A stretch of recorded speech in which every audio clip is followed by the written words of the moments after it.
Assalamualaikum warahmatullahi wabarakatuh, and a very good day to all of you.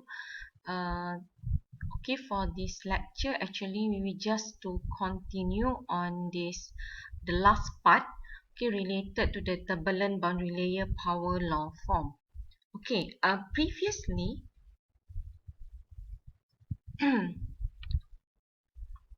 okay, previously we have assumed that whether the boundary layer either is totally turbulent or totally laminar, and then we have derived actually the corresponding parameter or characteristic related to the boundary layer, like the boundary layer thickness, the wall shear, the CF, the FD. Okay, so here we are going to look when we have these two combination.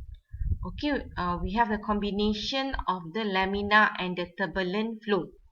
Okay, so how actually we want to know whether we need to consider it should be a combination of the laminar and the turbulent boundary layer. Okay, in here, so we need to calculate the xt. Okay, that is the transition length. Okay, and if the xt is actually equal to the 1/3 of this the total length, or xt is greater than this 1/3 of the length, okay, we should consider the laminar region. Okay, we cannot assume it's totally turbulent. Okay, so we have to consider the laminar region. So you can just calculate the xt, because how do you determine the xt is, you know, this Reynolds number critical, right? So you can find the xt, then you can compare with the length, the total length of the flat plate. Okay, so that is how you want to know whether you need to consider the laminar region or not. Okay, or else you can assume the boundary layer is turbulent. Okay, in the textbook, okay, it said that the skin friction coefficient, okay, we have this is we use for the power law n equal to 7. Okay, we know the CF. Okay, and then for the combination, we can get this equation. Okay, I will show you on how we are going to get this combination of the CF here. Okay, okay, this is just related to how you can calculate also the displacement thickness and also this momentum thickness. Okay, it will be related to the boundary layer thickness, the delta. Okay, then you can also write in terms of this Reynolds number.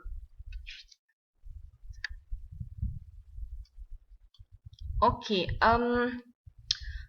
previously, okay, when I mentioned about this region, okay, so we know that the boundary layer, it will develop a laminar region first, and then after certain extent, okay, a certain length where we call it the xt, then it will go to the or will form a turbulent boundary layer.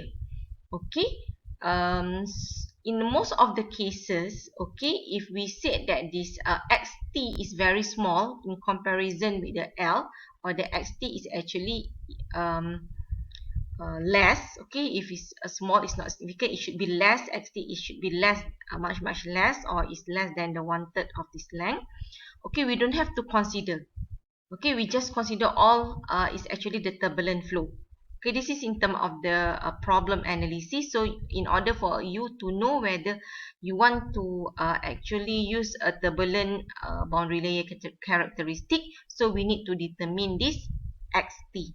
Okay, so xt is just based on the Reynolds number critical.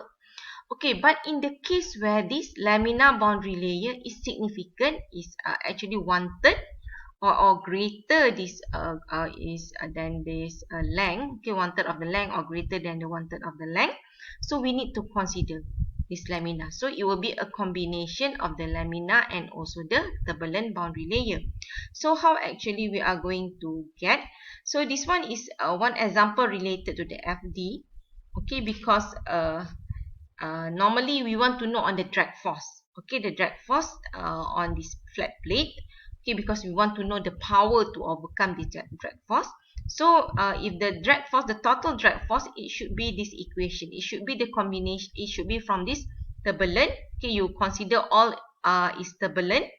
Okay, you minus this until the xt turbulent. Okay, and then you plus the lamina here back.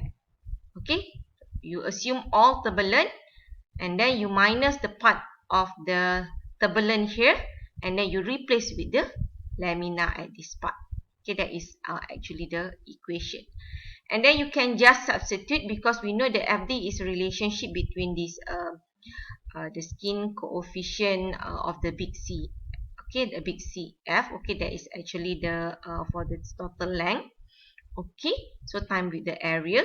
Okay, please remember, because last time we just consider per unit width, but if we need to consider the width, it should be with the area here.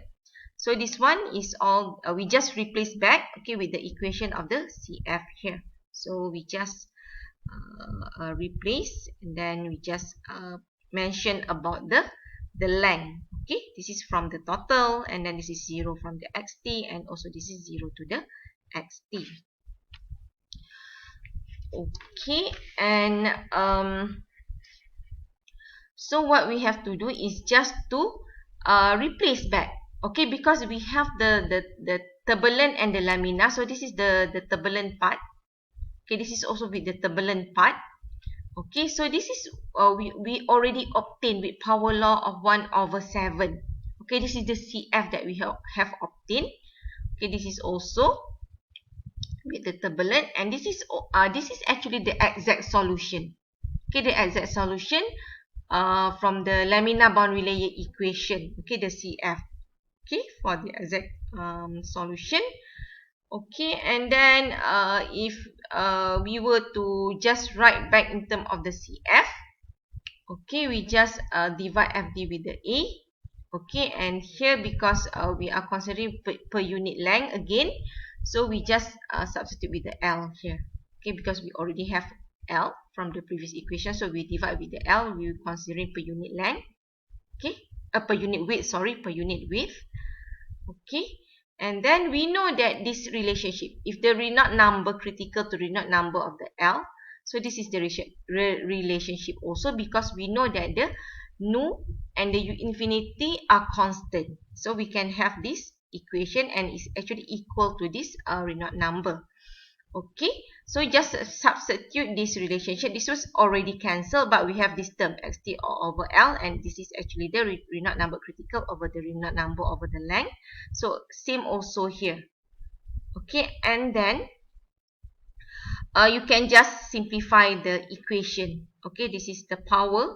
Okay, so you can just simplify it. Also got the on the denominator here, and also the numerator. Okay, so just simplify it. Okay, and then we can get this value. Okay, so this value is actually, we just substitute the Reynolds number critical, because the Reynolds number critical is 5 times the power of 5. Okay, so we can just substitute, just make a simple mathematics, and then we can get this equation. So you can prove it. Okay, please try to prove. Okay, because it's you can get this equation. Okay, and then if the given one in the textbook is actually 1700, so it's not much. Okay, different. Okay, maybe because of the rounding off, so we can just stick to this equation. So if the question asks you later to derive, so you have to you need to know how to derive, and if you were to just use the equation, you can use the equation. Okay, I think that is all on this the combination of the lamina and the turbulent, and then we are going to look for the example in the next part. Okay, thank you.